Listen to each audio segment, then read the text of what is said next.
94.4FM, the Friday Sports Show on Salford City Radio. Your host, Jimmy Petruzzi, in New South Wales and around the world. And we've got a really important topic we're going to cover on the show.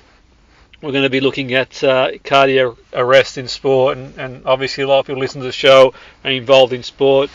I'm obviously involved in sport myself as well, so it's an area that is obviously of concern for a lot of people. So to give us more insight into this area, Michael Bradfield, welcome to the show. Great to have you on board.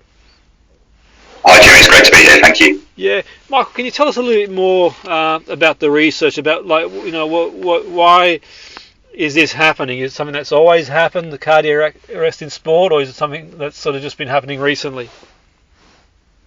Yeah, I think so. I think there's been an increasing awareness of cardiac arrest related to sport. I think it's probably something that's always happened, but we're more mindful of it now, and it's more in.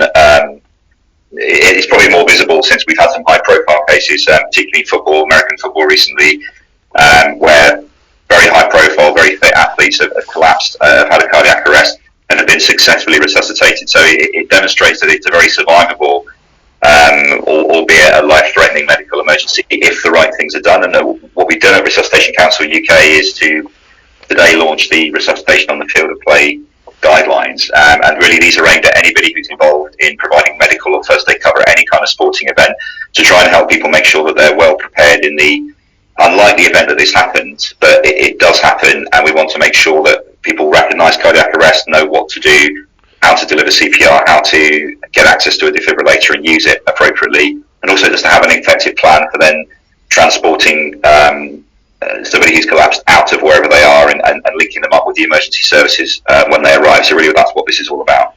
No, I mean, the thing is that, Michael, obviously, the guidelines are potentially life-saving in some respects. I think the difficult thing would be in a situation, sort of knowing what to do, but also the potentially the sort of panic around that.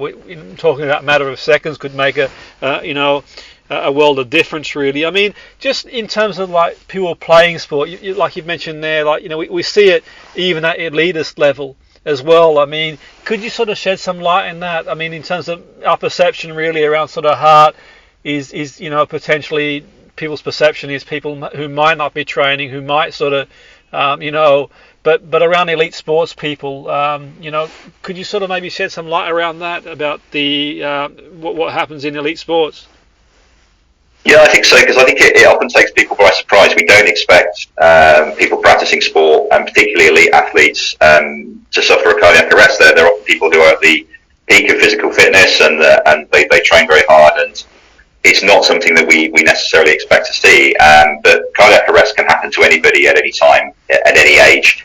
Obviously, it occurs more in older people and those with long-term medical problems, but it absolutely can happen in any setting. And I think the risk for sport is, if you're particularly football as an example, if you're running around getting tackled, you expect people to be on the floor for a good part of the game.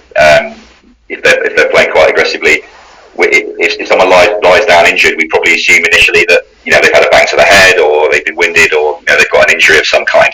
And what we're keen to stress for those who look after athletes at any level, from elite all the way down to grassroots sports, is that if you do see somebody collapse unexpectedly and they're not responsive, that we want them to presume that that's a sudden cardiac arrest until proven otherwise. So don't just assume that they've been knocked down, they're going to get up suddenly. And in some of these high-profile cases, we do see delays of seconds and minutes before anybody really realises what's going on, because it's so unexpected. So the field of play guidelines really are just about helping teams that look after athletes at any level to recognise that. And I'll give you an example there. If somebody's lying on the ground and they're not breathing normally, or they're having what looks like a seizure-like activity, they might have their eyes open.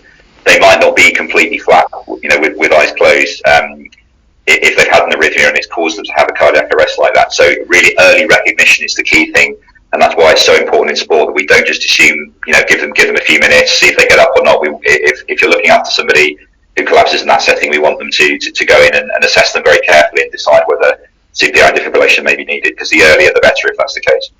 Yeah, that's a really important point there, Michael, for sure. And I think that obviously, the way sort of head injuries are treated in say football, for example, you stop the game, and that's a really interesting point you've made there. Maybe a different conversation for another day, really, where sometimes you do see a player, sort of lying down type thing, and I think that's a really important point because obviously, I mean, the chances are percentage-wise, I would guess, relatively small, but obviously, one is going to be one too many, and it's a matter of seconds, really. I mean, you've mentioned there, and I think, how important is it really for teams to make sure they are on guard at any level, really, whether it be semi-pro, amateur, or professional, so they like you said, they kind of, work on the basis that it could be a heart-related, it could be a matter of seconds that makes the difference, that they're ready to go on and treat the player.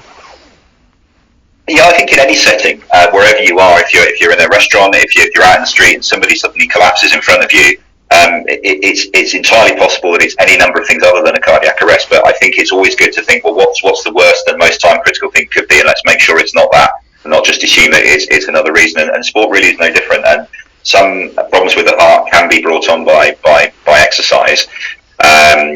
Obviously, exercising regularly is extremely good for the heart. In the vast majority of cases, it's far better to be fully active all of the time. But the problem will be if you have an undiagnosed, unrecognised problem with your heart that you may have been living with for years and have got no idea. And you look at athletes in elite sport that have had cardiac arrests on the field of play.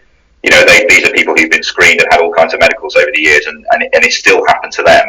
And the important reason why they've survived is that it was recognised immediately. People started CPR really early, called for professional help.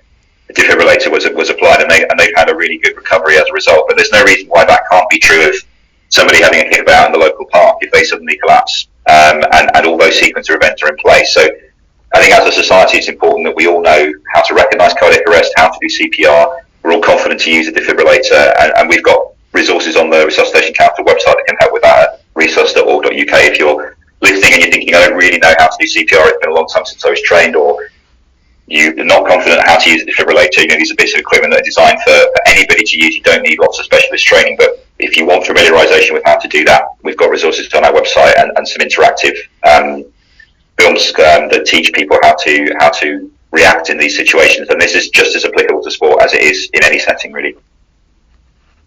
Yeah, that's a really important point for sure there. It's not just obviously in sport there, but I think you've made a really good point there, Michael, in terms of some of the athletes will have been sort of screened no end really with some of the most sophisticated equipment you can imagine, and this we've seen situations where it sort of happened to them, so I'm guessing that there's sort of no one immune to obviously any number of things or any number of conditions that could bring a heart problem. But sort of you mentioned the website they can go to. I just want to sort of emphasize that again, please, Michael. Where can they go to find that more information again? And anyone sort of listening in, if they need to, well, I would suggest anyone listening in have a look. I'll definitely have a look myself, but could you just sort of reiterate where they can sort of go find more information?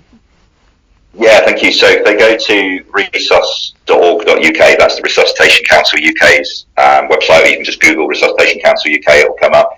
And we have several resources on there related to learning how to do CPR, which you can do online. We have an app that you can download. And there's also an animation called Defib Danny, which is a way of sort of familiarising people with how defibrillators work and how quick and easy they are to use. As well as our interactive lifesaver film, which kind of walks you through exactly what you need to do and the decisions you need to take. It will probably take about 10 or 15 minutes to do both. So if anyone's listening and is sort of scrolling through social media, wants to have a break from it and do something to learn a life-saving skill, then we'd absolutely recommend that you can do that. And of course, you can download the Resuscitation on the Field of Play best practice guidelines. If you're involved in sport at any level, we'd encourage you to do that, have a read through and see if there's some useful information there for your sport and what you do. And I would emphasise this is extremely rare. This is not something that happens every day. But when it does happen, people's lives can be saved if the right actions are taken, and that's what we're trying to achieve with this. Yeah, absolutely. It's been really informative. Michael, I want to thank you for coming on board the show. It's been really informative, and no doubt, many listeners are involved in sport, and like you said, there, people who aren't involved in sport would find it obviously useful. Albeit sort of rare. I mean, who knows? At any point, anyone can be faced with a situation where making a decision is going to be key for somebody. So thanks again for your time. It's been great speaking to you. Thank you. Thanks very much, Jimmy.